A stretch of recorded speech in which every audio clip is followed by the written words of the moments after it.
Life can feel like a chaotic whirlwind, a never-ending rush of activities and responsibilities that pull us in every direction.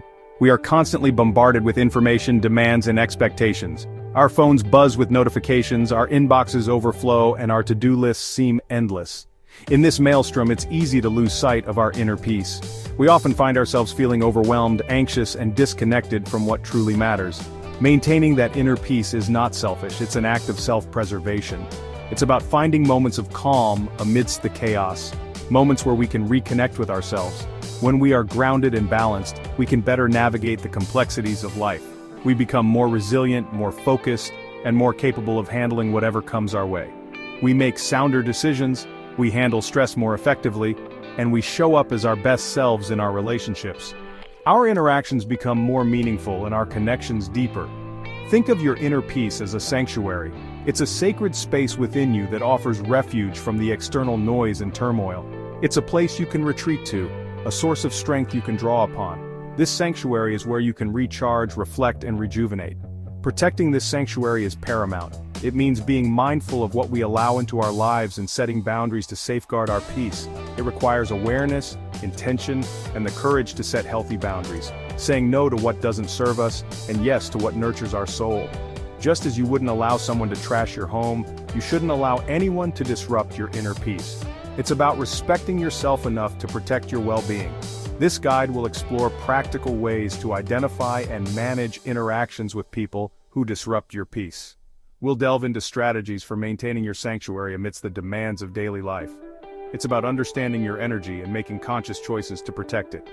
Through mindfulness, meditation, and self-awareness, we can cultivate a deeper sense of peace. Remember, you deserve to experience peace. It's not something you have to earn, it's a fundamental part of your well-being.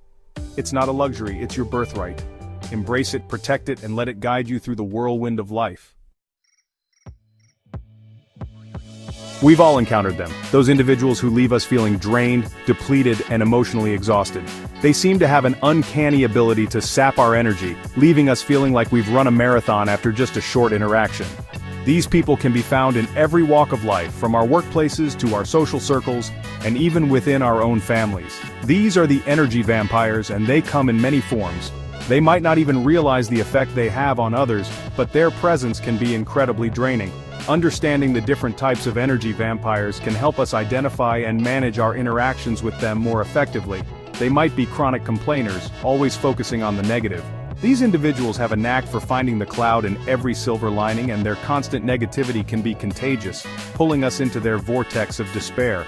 Or perhaps they're drama magnets, constantly embroiled in conflict and chaos. These people thrive on turmoil and seem to bring a storm wherever they go, leaving us feeling like we've been caught in a whirlwind after every encounter.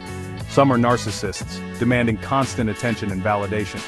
They dominate conversations, always steering the topic back to themselves, and their need for admiration can be exhausting to those around them. Energy vampires aren't necessarily bad people. They may be unaware of the impact their behavior has on others. Often, they are dealing with their own issues and insecurities, which manifest in ways that drain those around them. However, their actions can leave you feeling emotionally drained and mentally fatigued. It's important to recognize the signs of being in the presence of an energy vampire, such as feeling unusually tired, stressed, or anxious after interacting with them. Recognizing these energy vampires is the first step in protecting your peace. By identifying the behaviors and patterns that leave us feeling drained, we can take proactive steps to safeguard our emotional well-being. Pay attention to how you feel after interacting with certain people. Keeping a journal of your interactions and noting your emotional responses can help you identify patterns and pinpoint the energy vampires in your life. Do you feel energized and uplifted, or drained and depleted? Comparing your feelings after different interactions can provide valuable insights into who might be an energy vampire in your life. Your feelings are your internal compass, guiding you towards people and situations that nourish your soul and away from those that deplete it. By tuning into this internal guidance system, you can make more informed choices about who you spend your time with and how you manage your energy. Setting boundaries is crucial for maintaining your peace and well-being. In today's fast-paced world, it's easy to get overwhelmed by the demands and expectations of others. Without boundaries, you may find yourself constantly drained and unable to focus on your own needs and goals. Boundaries are not about shutting people out, they're about protecting your energy and emotional space. They help you create a safe environment where you can thrive and grow. By setting clear boundaries, you can ensure that your interactions with others are respectful and mutually beneficial. Boundaries can be physical, emotional, or mental. Physical boundaries might involve personal space and physical touch, while emotional boundaries protect your feelings and mental health. Mental boundaries, on the other hand, help you maintain a healthy mindset and avoid negative influences. A physical boundary might be limiting contact with someone who drains you. This could mean avoiding certain social situations or setting limits on how much time you spend with certain individuals. An emotional boundary involves not getting caught up in other people's drama. It's about recognizing when to step back and protect your own emotional well-being, even if it means distancing yourself from certain relationships. A mental boundary could be refusing to engage in negative self-talk. This means being mindful of your thoughts and choosing to focus on positive and constructive ideas instead. Setting boundaries can be challenging, especially if you're used to putting others' needs before your own. It requires self-awareness and the courage to prioritize your own well-being. Start by identifying your non-negotiables, the things that you absolutely will not tolerate. This could be anything from constant interruptions to disrespectful behavior. For example, you might decide that you will no longer engage in conversations that involve gossiping or negativity. By setting this boundary, you protect yourself from the toxic effects of such interactions. Once you've identified your boundaries, communicate them clearly and assertively. Let others know what you need and expect from them in a respectful manner. You don't need to apologize or justify your needs. Remember, setting boundaries is a form of self-respect and self-care. Remember, your peace is paramount. By setting and maintaining healthy boundaries, you create a life that is balanced, fulfilling, and true to yourself. Sometimes, the best way to protect your peace is to create distance from those who disrupt it. This doesn't have to be a dramatic gesture. It can be as simple as limiting your interactions with certain individuals. If you have a coworker who constantly complains, for example, you might excuse yourself politely when they launch into a negative tirade. Or if you have a family member who thrives on drama, you might limit your phone calls and visits. Creating distance can be challenging, especially when it comes to family and close friends.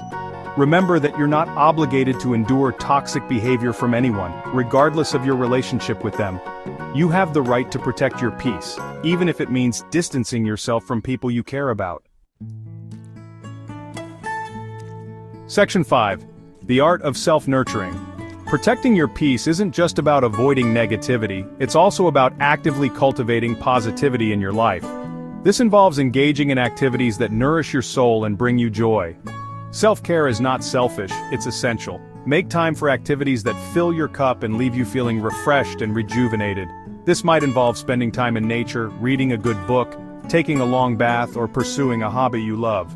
When you prioritize your own well-being, you're better equipped to handle life's challenges. You'll have more patience, more compassion, and more resilience to navigate difficult situations. Section 6. The Fallacy of Fixing Others. One of the biggest traps we can fall into is believing that we can fix other people's problems. We might try to offer advice, provide solutions, or rescue them from their own choices. However, this rarely ends well. The truth is, you cannot control other people's behavior. You can't force them to change, and attempting to do so will only lead to frustration and resentment. Instead of trying to fix others, focus on what you can control, your own actions and reactions.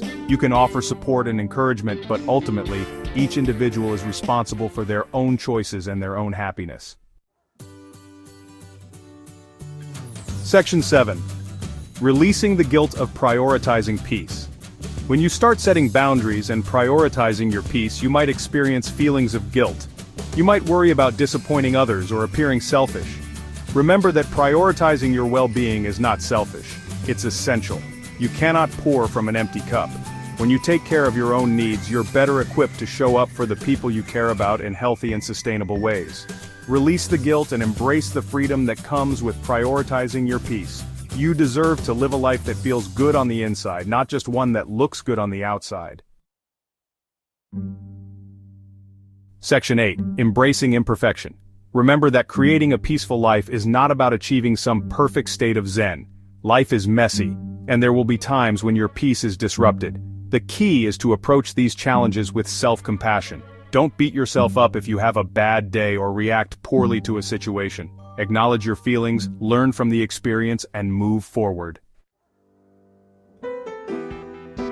Section 9. The Journey to Inner Harmony. Protecting your peace is an ongoing journey, not a destination. It requires conscious effort, self-awareness, and the willingness to set boundaries. But the rewards are immeasurable. When you prioritize your peace, you create a life filled with more joy, more fulfillment, and more meaningful connections. You become a beacon of light, not just for yourself, but for those around you. Remember, peace is your birthright. Claim it, protect it, nurture it,